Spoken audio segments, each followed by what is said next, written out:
Hi friends, ఈరోజు జొన్న రొట్టెలోకి పాలకూర చేసుకుందాం. దీనికి నేను ఒక 5 కట్టల పాలకూర తీసుకున్న తర్వాత ఇలా కట్ చేసి పెట్టుకోవాలి. దీన్ని సన్నగా తురుముకోవాలి. తర్వాత ఒక పెద్ద సైజు ఉల్లిగడ్డ తీసుకొని కట్ చేసుకోవాలి. కళాయి పెట్టుకొని ఆయిల్ కూరకు సరిపడినంత వేసుకొని ఉల్లిగడ్డ వేసుకోవాలి.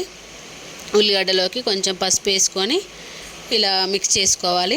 నేను దీంట్లోకి తాలింపు గింజలు కానీ ఎండుమిర్చి కానీ కరివేపాకు కానీ ఏమి వేయట్లేదు, ఎందుకంటే నాకు అవన్నీ వేస్తే ఈ కూర నచ్చదు. మీకు ఇష్టం ఉంటే అవన్నీ వేసుకోండి. చూడండి, ఇలా కలుపుకోవాలి. కలుపుకున్న తర్వాత ఈ ముందుగా మనం కట్ చేసి పెట్టుకున్న పాలకూరని ఇలా కడుక్కోవాలి. శుభ్రంగా కడిగి ఒక గిన్నెకి వడగట్టుకోవాలి.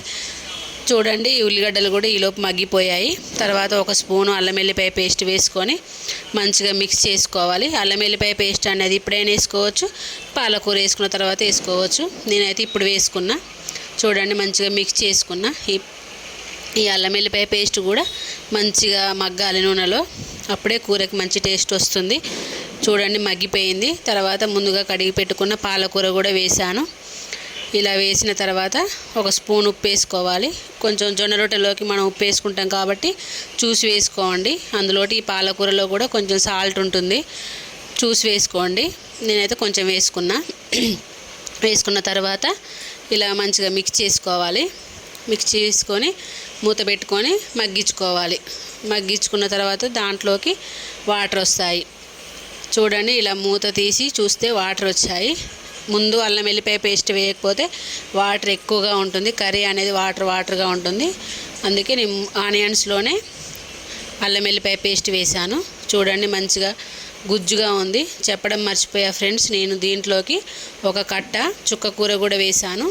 మంచిగా పుల్లగా టేస్ట్ బాగుంటుంది. చూడండి ఎలా మగ్గిందో మంచిగా. తర్వాత మధ్య మధ్యలో ఇలా మూత పెట్టుకొని కూరని మంచిగా ఉడికించుకోవాలి. చూడండి, మంచిగా ఉడికిపోయింది. తర్వాత నేను దీంట్లోకి ఒక 1/2 స్పూనే కారం వేస్తున్నాను, ఎందుకంటే జొన్న రొట్టెలోకి ఎక్కువ కారం వేసినాం అనుకో అంత టేస్ట్ ఉండదు. కొంచెం ముందుగా ఉప్పు కొంచెం వేసుకున్నాం కాబట్టి ఇప్పుడు చూసుకొని వేసుకోండి. తర్వాత ఇలా మిక్స్ చేసుకోవాలి. పాలకూరలో కొంచెమే కారం వేసుకోండి, అప్పుడే బాగుంటుంది. కొంచెం కారం ఎక్కువైనా అసలు తినలేము, బాగుండదు. ఆనియన్స్ ఎక్కువ ఉండాలి దీంట్లోకి, గ్రేవీ బాగా వస్తుంది. తర్వాత మూత పెట్టుకొని ఇలా మగ్గించుకోవాలి. చూడండి, నేను మూత తీస్తే ఎలా కనిపిస్తుందో. మంచిగా నూనె మొత్తం పైకి తేలి కూర టెంప్టింగ్గా ఉంది. మీరు కూడా ఒకసారి ట్రై చేయండి ఫ్రెండ్స్, సూపర్ టేస్ట్గా ఉంటుంది. ఇది జొన్న రొట్టెలోకి అయితే బాగుంటుంది. కర్రీలోకి అయితే కొంచెం ఉప్పు కారం అనేది కొంచెం ఎక్కువ వేసుకోండి, అప్పుడు బాగుంటుంది. నేనైతే జొన్న రొట్టెలోకి కాబట్టి కొంచెం తక్కువ వేసాను అన్నీ.